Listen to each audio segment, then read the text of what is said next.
Hey, my name's Patrick. I'm excited to be with the after lunch crowd. How are we feeling? Are we feeling pretty good?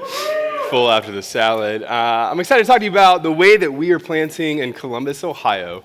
Now to do that, I'm going to tell you a story of a mentor of mine. His name is Steve Andrews. Steve Andrews is a pastor in Metro Detroit. Back in the early 90s, Steve and a group of people were going to plant a church, and what they decided to do was to try to reach out to as many people as possible in the city that they were planting in.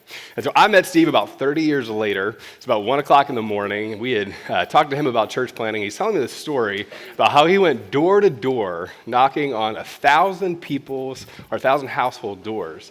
And as he's telling me this story, he's actually telling me this in a little bit of like a discouraged way. Like we knocked on 1,000 people's doors, and then he was gearing up for launch, and he said very few of those people actually showed up on launch day. Now, I'm sitting here like 1 o'clock in the morning around a fire, hearing Steve Andrews tell this story and looking back after all that God's done over 30 years. And the thing that kept resonating in my head was what would happen, though, is if you could 5x that 1,000. What would happen if you could 10x that 1,000, right? Church plants, as you know, are geared in a lot of ways to be able to figure out how do they gather enough people and then become financially sustainable quick enough to get the critical mass that they need to survive. Now, this is kind of our typical model of church planting. You know this. I don't really have to explain this. Typically, a church planter comes up to whoever they're at with their lead pastor or their direct report and say, hey, I feel like God's called me to plant a church. Sometimes in healthy churches, they go, great, let's figure out how to navigate this. Sometimes that's their first day that they get to start their church plant right then, right? Yeah? And at that point, then, a church planter then moves to the area that they're in. And then after that, oftentimes, they begin fundraising or the fundraising process sometime along the moments that they begin to move to the city. After that, then they begin to gather people, right? This is the part of the story that after you've fundraised, a lot of times after you've moved to the city, this is when you begin to start gathering people. And then ultimately, a lot of church planters then gear up for a big launch at that point.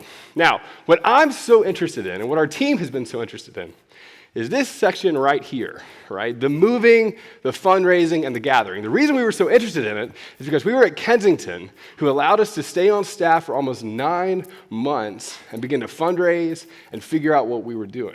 Now, the beautiful part about that is that we got the opportunity to ask some questions around this model and approach it a little bit differently. We began to think about, like, we're currently using an approach that ends up predating the digital era of connecting with people.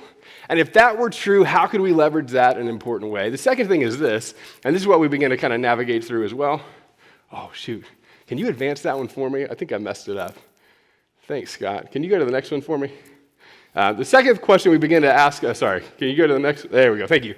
Could we reorder the timeline in a way that gives church plants a greater chance of success, figuring out how they can gather people and fundraise, but gather enough people for critical mass so that they can be self-sustaining? All right, let's go to the next one if we can.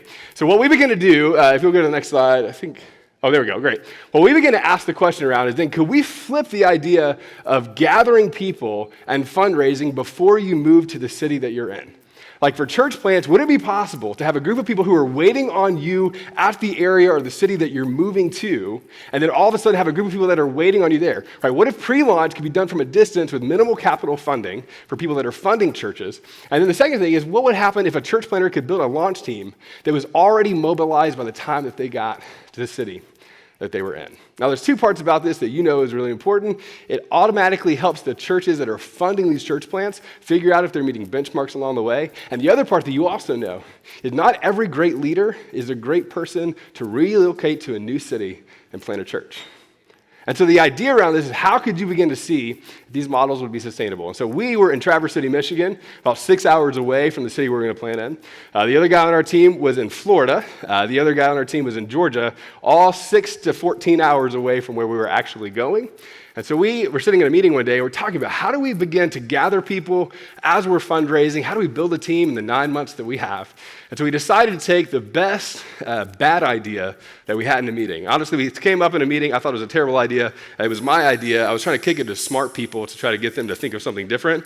We just didn't come up with anything better. So I want to share with you this. What we did is we called it Facebook cold calling.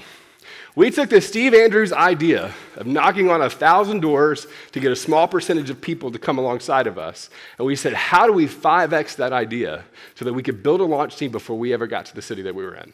Now, let me walk you through what we did. We found people on Facebook. That's kind of obvious. We would add them as a friend. So immediately after we did that, we would add them as a friend, and then we would send them a Facebook message in Messenger, right? We worked with a marketing company. We worked with people that we know, right? I remember sitting with like Rick Burge having a long conversation about how do we reach out to 30-something-year-old guys in a way that would make them respond to this message, right? How do we navigate those kind of things? And we talked to people at StoryBrand. How do we put people in the seat of a hero to craft messages where they would talk to us?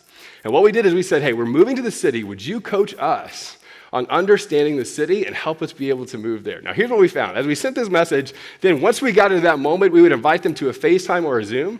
If they would let us FaceTime, all of a sudden, we would have their contact information from the get-go, or we could do Zoom. And then we would, at the end of the call, we would FaceTime them, ask them a series of questions about the city. About 30 minutes of this is what we would do. And then at the end, they would inevitably ask, well, tell us what you're doing here in the city. And we would vision cast around what that looked like. And then what we would do is invite them to a clear next step in the process. Now, let me show you what this actually looked like for our launch strategy. We did this cold call thing with Facebook. The second thing we began to do is content offers, where we would put out Facebook ads with people around things that were felt needs at the time. Now, luckily, 2020 had a few of those, right? We had an election, we had all these things. So I'll tell you, one of the content offers that we did, we called it howtosurviveanelection.com, and we would actually promote this on Facebook during the debates, which is fun.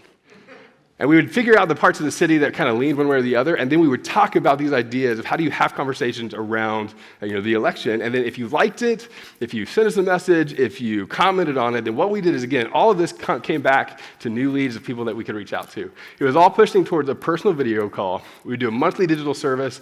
We started doing a weekly small group. And then ultimately, we were moving these people to a launch team, which for us meant that they were giving, they were serving, and they were inviting other people to be a part of it. So I want to introduce you to my friend Grant. Grant actually is one of these people that we reached out to in Columbus. Here's what Grant says. He does a call with us. He comes on one of our digital small groups. And he says, it's crazy how responding to a stranger's message on Facebook led me to such a great group of people. And then he said, praise hands.